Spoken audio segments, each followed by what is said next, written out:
just die. Everyone all right?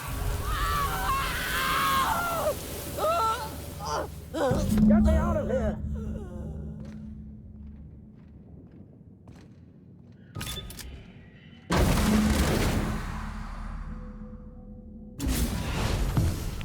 You don't know how glad I am to see you.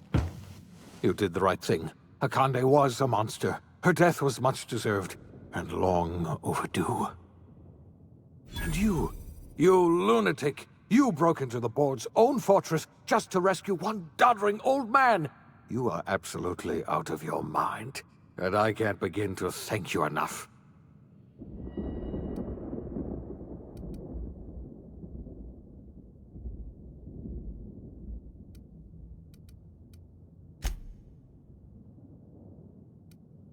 What? Break into the most heavily guarded facility in the most hostile world in Halcyon? No, I have absolutely no idea how you did it. You're a goddamn miracle worker. You've broken the board's stranglehold on this colony, and you saved my life. But there's still so much we have yet to accomplish. You and I are going to have to work harder than ever to save Halcyon. I'm afraid the situation is far worse than any of us ever anticipated.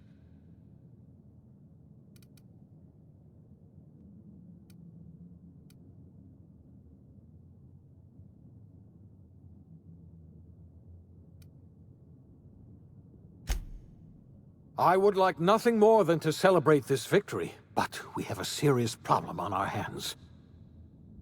Earth has gone dark. We haven't received a single message in 3 years. There's been no communication, no signals, nothing. 2 years ago, the Earth's Directorate's frigate disappeared on their way back to Earth. We don't know what they discovered when they arrived, or if they arrived at all. Hold on, Doc. Are you telling me the Earth went dark 3 years ago, and the board's just been covering this up? They've been incredibly effective at concealing the truth. Right now, the only people in the colony who know are standing in this room. So we've got to make do on our own. Seems to me that'll make us stronger in the end anyhow. You're quite right. We've got no choice but to make do on our own. We're in serious trouble, my friend. Do you know what this means for Halcyon? We can't rely on Earth for support anymore. We've been cut loose. We're entirely on our own.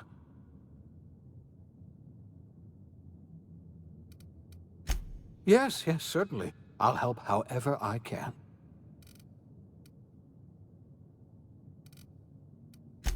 I don't know what happened, but something must have gone horribly wrong. I don't know why Earth's gone silent.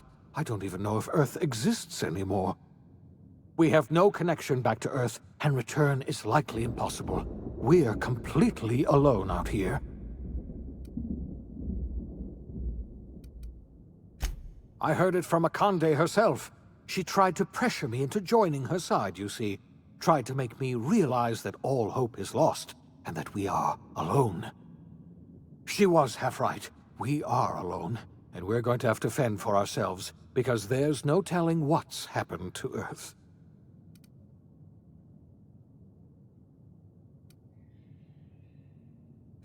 You might have heard of the Earth Directorate's frigate. Half the colony's entire military was on that ship. They were returning to Earth when they vanished without a trace. That was 2 years ago. We haven't heard a word from them since. Whatever happened to Earth likely happened to them.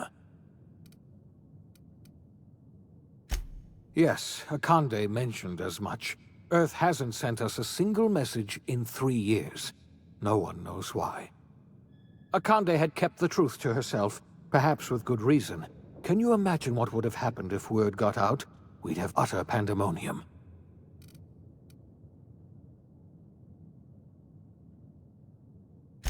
I wasn't trying to hide the truth from you, but after all you've done, I owe you an explanation. Yes, I experimented on the Hope's colonists. Each of my experiments ended in catastrophic failure. Each of my subjects died in agony. You are my first and only success. I didn't tell you about the others because I didn't want to burden you. My failures are my own to bear, not yours. I'm not asking you to forgive me. Lord knows I won't forgive myself. But I'm going to try to set things right. My apologies. I need to get a hold of myself.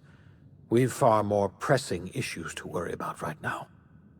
If you have any more questions, ask me. I'll answer as best I can. Yes, we do. You've done a marvelous thing. You've succeeded where anyone else would have failed, including me.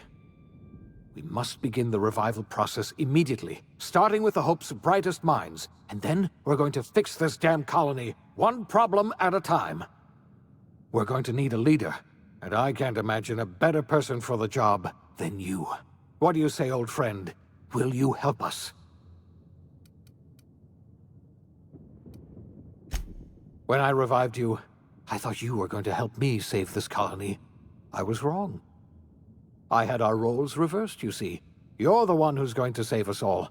I'm just the one who set you on your path. You're the best thing to ever happen to Halcyon. If you want to take it upon yourself to lead this colony, you have my support. We're not a colony any longer, are we? Our last connection to Earth has been severed, and so we have been set free. Our future is uncertain, and no one knows what tomorrow holds. Exciting, isn't it?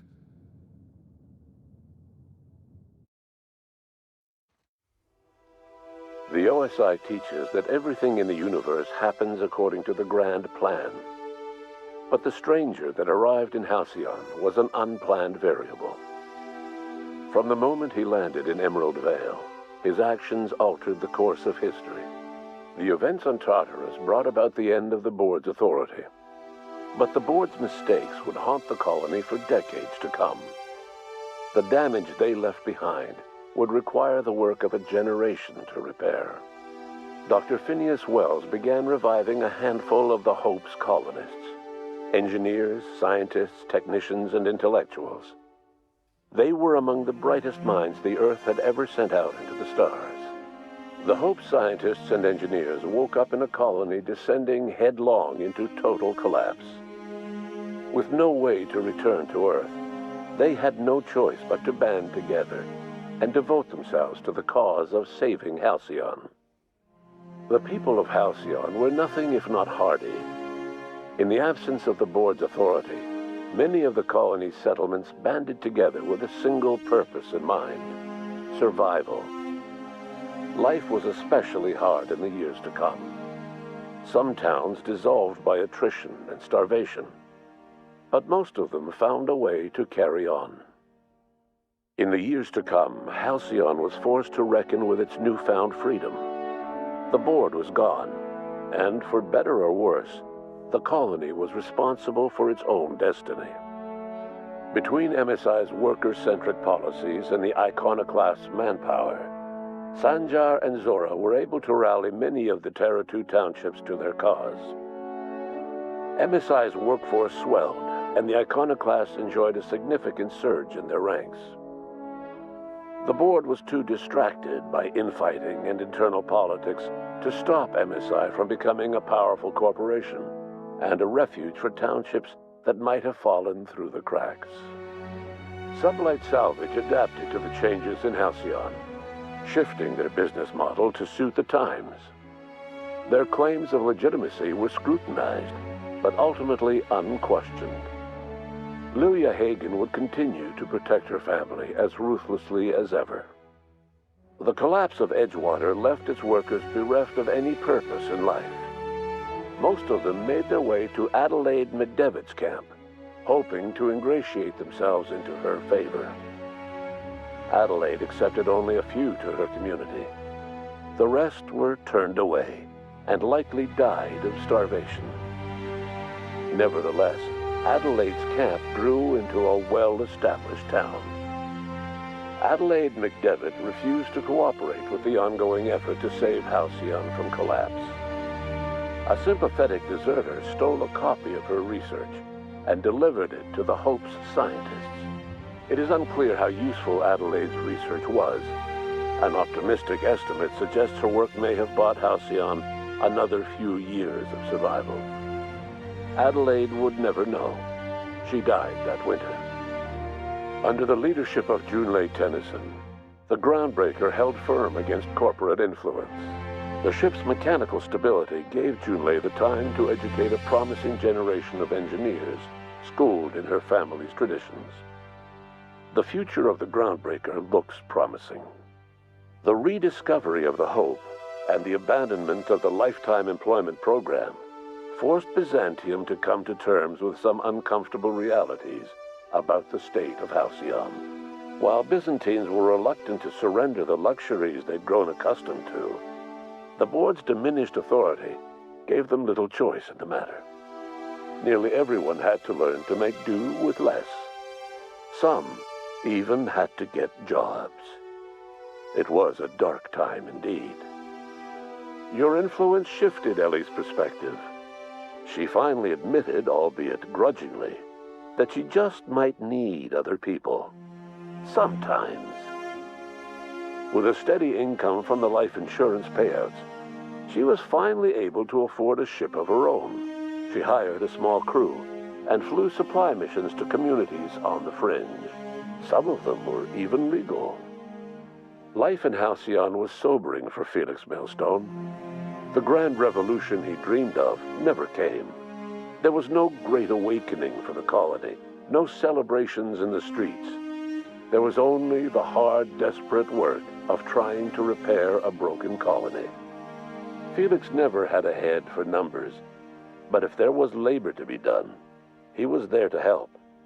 Eventually, Felix realized that the work of a revolution was done with two hands. As much as he enjoyed his adventures aboard the Unreliable, the vicar, known as Max, eventually decided that it was time to move on, to live out the life he had sought so long to create.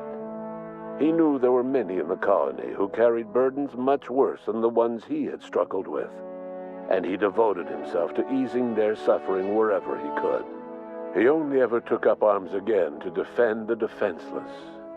Unshackled from a lifetime of striving and fighting the universe and himself, Vicar Maximilian de Soto was finally at peace. Once the matter with the Hope colonists was resolved, Junlei bashfully asked Parvati if she'd like to join her permanently on the Groundbreaker, and Parvati enthusiastically, if somewhat awkwardly, agreed. The stories of her adventures spread across the colony, and Parvati soon found herself the center of attention. Having served as the engineer of a renowned spacecraft, tramp freighters and wildcat miners sought her out by name, and in no time, she was a fixture in the Groundbreaker's mechanical ecosystem. She and Junlei were never far apart. Nyoka returned to Monarch to take another crack at making a permanent life for herself. She formed the Charon Group, a mercenary outfit of ragtag survivalists and wilderness experts. Anyone in need of a guide, or just looking to throw back a beer and swap stories, could find her camping on the trail or clearing an infestation. The SAM unit that accompanied you spread awareness of the product line's superior sanitation and maintenance capabilities across what was left of the colony. This led to a boost in SAM unit sales. Did you know that SAM units are the longest-lasting, toughest-acting cleaning solution in Halcyon?